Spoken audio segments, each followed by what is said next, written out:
ഇനി ഷഫീദ് റാവുത്തറിലേക്ക് തന്നെ പോവുകയാണ് തിരുവനന്തപുരത്ത്. ഷഫീദെ, ക്ഷേമ പെൻഷനുകളിൽ യാതൊരു വിധത്തിലുള്ള വർധനയുമില്ല. ഈ ക്ഷേമ പെൻഷനുകൾ 2500 രൂപയാക്കി ഉയർത്തും എന്ന് പറഞ്ഞിരുന്നെങ്കിലും അതുമായി ബന്ധപ്പെട്ട പ്രഖ്യാപനങ്ങളില്ല. പങ്കാളിത്ത പെൻഷൻ അത് പുനഃപരിശോധിക്കും എന്ന് പറഞ്ഞിട്ടുണ്ട്. അതിൽ പ്രത്യേകിച്ചുള്ള ഉറപ്പുകളില്ല. റബ്ബർ കർഷകർക്ക് താങ്ങുവില 250 രൂപയാക്കുമെന്നൊരു പ്രഖ്യാപനമുണ്ടായിരുന്നു. പക്ഷേ വെറും 10 രൂപ മാത്രമാണ് താങ്ങുവില ഉയർത്തിയിരിക്കുന്നത്. അപ്പോൾ നിരവധി വിമർശനങ്ങളാണ് മറുഭാഗത്തു നിന്നും വരുന്നത്. മറ്റൊന്ന്, കഴിഞ്ഞ പ്രാവശ്യത്തെ പ്രഖ്യാപനങ്ങൾ പോലും ഈ വർഷം പൂർത്തിയാക്കിയിട്ടില്ല എന്ന വിമർശനവുമുണ്ടല്ലോ. ക്രിസ്ത്യൻ, ഇക്കാര്യത്തിൽ ഏറ്റവും ശ്രദ്ധേയമായിട്ടുള്ള കാര്യം, ധനമന്ത്രി കെ എൻ ബാലഗോപാൽ ഇന്ന് ബജറ്റ് അവതരിപ്പിച്ച് തുടങ്ങുമ്പോൾ അദ്ദേഹം ആദ്യം പറഞ്ഞത് സംസ്ഥാനത്തിന്റെ ധനസ്ഥിതിയെക്കുറിച്ചിട്ടാണ്. സ്വാഭാവികമായും ഏത് രീതിയിലുള്ള വികസന പദ്ധതി സംസ്ഥാനത്തെ സംബന്ധിച്ച് മുന്നോട്ട് കൊണ്ടുപോകണം എന്നുള്ള കാര്യത്തിൽ അദ്ദേഹം, ധനമന്ത്രി തന്നെ പറയുന്നു, സംസ്ഥാനത്തിന് നിലവിൽ ഇപ്പോൾ വേണ്ടത് സൂക്ഷ്മതയിൽ പോകേണ്ട ഒരു എക്കണോമിയാണ്. അതുകൊണ്ട് തന്നെ സ്വാഭാവികമായും ആ ബജറ്റിൽ കാര്യമായ ആലോചനകൾ നടത്തിയിരുന്നു. ആ ആലോചനകൾക്കപ്പുറത്തേക്ക് സംസ്ഥാനത്ത് വലിയ തരത്തിലുള്ള ധനവിഭവ സമാഹരണം ആവശ്യമാണ് എന്നുള്ളൊരു യാഥാർത്ഥ്യം കൂടി ധനമന്ത്രി തിരിച്ചറിഞ്ഞിട്ടുണ്ട് എന്നുള്ള കാര്യത്തിൽ ഉറപ്പാണ്. സ്വാഭാവികമായും പ്രതിപക്ഷത്തിന്റെ ഭാഗത്ത് നിന്ന് ആക്ഷേപം വരും. അതിലൊന്ന്, മുൻപ് പ്രഖ്യാപിച്ച പദ്ധതികളുടെ ഇപ്പോഴത്തെ അവസ്ഥ, അതേസമയം തന്നെ നിലവിൽ അധിക സെസ്, ഈ പെട്രോളിന്റെ അടക്കം സെസ് അടക്കമുള്ള കാര്യങ്ങൾ നമുക്കറിയാം, അതടക്കത്തിലൊരു ഇളവ് നമ്മൾ പ്രതീക്ഷിച്ചു. പക്ഷേ അതടക്കമുള്ള കാര്യങ്ങൾ ഉണ്ടായില്ല എന്നുള്ള കുറ്റപ്പെടുത്തൽ പ്രതിപക്ഷത്തിന്റെ ഭാഗത്ത് നിന്ന് ഉണ്ടാകുമ്പോൾ കൂടി നിലവിൽ ധനമന്ത്രി മുന്നോട്ട് വയ്ക്കുന്ന ഒരു ഐഡിയ അല്ലെങ്കിൽ ഒരു ലീഡ് എന്ന് പറയുന്നത്, കേന്ദ്രത്തിൽ നിന്ന് കിട്ടാനുള്ളതൊന്നും കിട്ടുന്നില്ല, കേന്ദ്രവിഹിതം കുറയുന്നു, ഇനി കടമെടുപ്പ് പരിധിയിൽ സ്വാഭാവികമായും വെട്ട് വന്നതുകൊണ്ട് തന്നെ അക്കാര്യത്തിൽ വലിയ പ്രതീക്ഷയൊന്നും വേണ്ട, പിന്നെന്ത് സംസ്ഥാനത്തിന് ചെയ്യാം എന്നുള്ള കാര്യത്തിന് അധിക വിഭവ ധനസമാഹരണമല്ലാതെ മറ്റൊരു വഴിയുമില്ല. ഇപ്പോൾ നമ്മൾ ഈ ബജറ്റിൽ നമ്മൾ കാണുന്ന ഏറ്റവും പ്രധാനപ്പെട്ട കാര്യമാണ് ഈ നദികളിൽ നിന്ന് മണൽ വാരൽ പുനരാരംഭിക്കുന്നു. സ്വാഭാവികമായും വലിയ തരത്തിലുള്ള പ്രതിഷേധങ്ങൾക്ക് വഴിവെക്കുന്ന കാര്യമാണ്. പക്ഷേ സംസ്ഥാനത്തെ സംബന്ധിച്ച് അങ്ങനെയുള്ള വിഭവ സമാഹരണം നടത്തിയില്ലെങ്കിൽ മുന്നോട്ട് പോകാൻ കഴിയില്ല എന്നുള്ള കാര്യം പറയുന്നു. മദ്യനയത്തിന്റെ ഭാഗമായി നമ്മൾ കണ്ടതാണ് മദ്യവിലയിലടക്കം ഒരു മാറ്റം. കഴിഞ്ഞ ബജറ്റിൽ നമ്മൾ അക്കാഴ്ച കണ്ടതാണ്. പക്ഷേ വീണ്ടും മദ്യവില കൂട്ടേണ്ട സാഹചര്യത്തിലേക്ക് കാര്യങ്ങൾ എത്തിച്ചേർന്നിരിക്കുന്നു. ഗാൽവനേജ് ഫീസ് ഇനത്തിൽ കൂട്ടുമ്പോൾ പോലും സ്വാഭാവികമായും മദ്യവിലയിൽ വർധനവ് ഉണ്ടാകും എന്നുള്ള കാര്യത്തിൽ തർക്കമില്ല. കോർട്ട് ഫീസിന്റെ കാര്യത്തിൽ നമ്മൾ നേരത്തെ പ്രതീക്ഷിച്ചതാണ്. കോർട്ട് ഫീസ്, അത്തരത്തിലുള്ള ചില കേസുകളുമായി ബന്ധപ്പെട്ട് കോർട്ട് ഫീസ് വർദ്ധിപ്പിക്കുന്നതിലൂടെ സ്വാഭാവികമായും സംസ്ഥാനത്ത് കുറച്ചധികം കോടി രൂപയുടെ അധിക ധനസമാഹരണം ഉണ്ടാക്കാൻ കഴിയുമെന്ന് ലക്ഷ്യം വെക്കുന്നു. അതും യാഥാർത്ഥ്യമാകുന്നു. ഇനി മറ്റ് കാര്യങ്ങളാണ്, പ്രത്യേകിച്ച് ഈ ലീസ് അടക്കമുള്ള കാര്യങ്ങളിൽ സ്വാഭാവികമായും ചെറിയ രീതിയിലുള്ള മാറ്റങ്ങൾ അത് ലോക്സഭാ തെരഞ്ഞെടുപ്പിന് മുൻപ് നടത്തുമ്പോൾ ജനങ്ങൾക്ക് മേലെ ഏതെങ്കിലും തരത്തിലുള്ള ഭാരം അടിച്ചേൽപ്പിക്കുന്നു എന്നുള്ള ചിന്ത അല്ലെങ്കിൽ അങ്ങനെ ഒരു രീതി അത് ഒഴിവാക്കുകയും വേണം. എന്നാൽ സംസ്ഥാനത്തെ സംബന്ധിച്ച് കൂടുതൽ ധനം സമാഹരിക്കുകയും വേണം.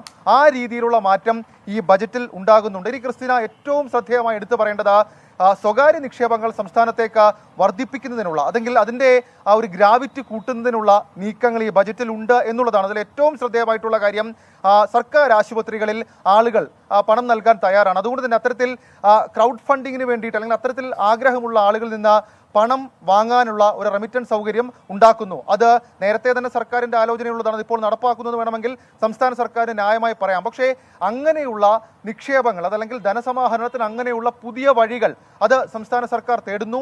ധനമന്ത്രി അതാണ് പ്രധാനമായും ഈ ബജറ്റിലൂടെ ലക്ഷ്യം വയ്ക്കുന്നത് എന്നുള്ള കാര്യത്തിൽ ഒരു തർക്കവുമില്ല. ഇനി പ്രധാനപ്പെട്ട പദ്ധതികളുമായി ബന്ധപ്പെട്ട കാര്യങ്ങളാണ്. കേരളയിലുമായി മുന്നോട്ട് പോകുമെന്ന് പറയുന്നു.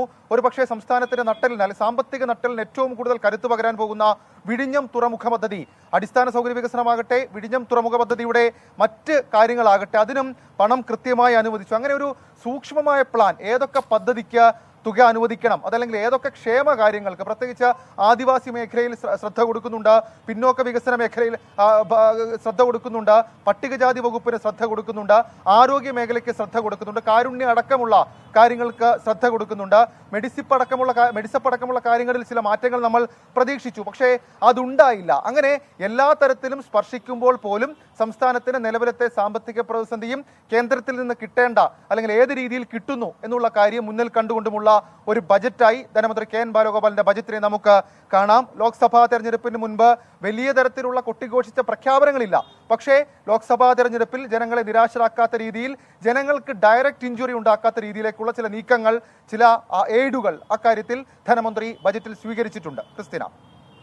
ഷഫീദ്, അതുപോലെ തന്നെ കേരളം നേരിടുന്ന സവിശേഷമായ ഒരു പ്രതിസന്ധി അല്ലെങ്കിൽ ഒരു വെല്ലുവിളിയാണല്ലോ വിദേശത്തേക്കുള്ള കുടിയേറ്റം കൂടുന്നു എന്നുള്ളത്. വിദേശത്തേക്കുള്ള കുടിയേറ്റം കേരളത്തിൽ കൂടുമ്പോൾ ഈ 60 വയസ്സിന് മുകളിലുള്ള ജനസംഖ്യ ഇപ്പോൾ കേരളത്തിൽ കൂടുന്നുണ്ട്. അവർക്ക് സവിശേഷമായ ശ്രദ്ധ ആവശ്യമുണ്ട്. അവരുടെ ആരോഗ്യ പരിചരണത്തിലാണെങ്കിലും അവരുടെ സുരക്ഷയിലാണെങ്കിലും മറ്റു കാര്യങ്ങളിലൊക്കെ. അതുകൊണ്ട് തന്നെ ഒരു കെയർ എക്കോണമി എന്ന് പറയുന്ന ഒരു പദ്ധതി പ്രഖ്യാപനവും ഇത്തവണ ഉണ്ടായിട്ടുണ്ടല്ലോ. കേരളത്തെ ഒരു കെയർ ഹബ്ബാക്കി മാറ്റുക. അത് ലോക കേരള സഭയിൽ നമ്മുടെ വിദേശ മലയാളികൾ പലരും ആവശ്യപ്പെട്ട ഒരു കാര്യമാണ്. അതുമായി ബന്ധപ്പെട്ട ഒരു പ്രഖ്യാപനവും ഇവിടെ വന്നിട്ടുണ്ടല്ലോ.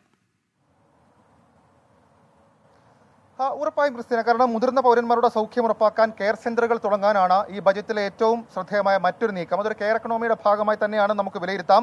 സ്വകാര്യ മേഖലയുടെ പങ്കാളിത്തത്തോടെ അന്തർദേശീയ കേന്ദ്രങ്ങൾ ഇതുമായി ബന്ധപ്പെട്ട് ആരംഭിക്കാനാണ് തീരുമാനം. സ്വദേശികൾക്കും വിദേശികൾക്കും സേവനം ഉറപ്പാക്കും. മാത്രവുമല്ല, ഇതിൽ ഏറ്റവും ശ്രദ്ധേയമായിട്ടുള്ള കാര്യം ഉന്നത വിദ്യാഭ്യാസ മേഖലയിൽ സംസ്ഥാന സർക്കാർ ഈ ബജറ്റിൽ എന്ത് കാണുന്നു. പ്രത്യേകിച്ച് സർവകലാശാലകളിൽ ഇപ്പോൾ രാഷ്ട്രീയമായി നടക്കുന്ന വിവാദം നമുക്കറിയാം. ചാൻസലർ വിവാദം അറിയാം. അതിനുമപ്പുറത്തേക്ക് കേരളത്തിൽ നിന്ന് എൻ ബ്ലോക്കായി കുട്ടികൾ വിദേശത്തേക്ക് ഉപരിപഠനത്തിന് പോകുന്നു എന്നുള്ള കുറ്റപ്പെടുത്തൽ, അത് മുഖ്യമന്ത്രിയും ഉന്നത വിദ്യാഭ്യാസ മന്ത്രിയും ഒക്കെ പല വേദികളിൽ മറുപടി പറഞ്ഞതാണ്. പക്ഷേ അക്കാര്യത്തിലും ചില നീക്കിയിരിപ്പുകൾ സംസ്ഥാന ബജറ്റിൽ ഉണ്ടാകുന്നു.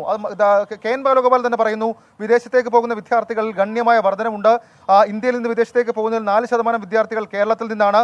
ഉന്നത വിദ്യാഭ്യാസ രംഗം കൂടുതൽ മെച്ചപ്പെടുത്താൻ സമഗ്രമായ നയപരിപാടികൾ നടത്തും എന്നുള്ള കാര്യം അദ്ദേഹം തന്നെ പറയുന്നു. അതിന്റെ അടിസ്ഥാനത്തിൽ തുടരുക. നമുക്ക് ഇതുമായി ബന്ധപ്പെട്ട കൂടുതൽ വിശദാംശങ്ങളുമായി എത്താം ചെറിയൊരു ഇടവേളയ്ക്ക് ശേഷം.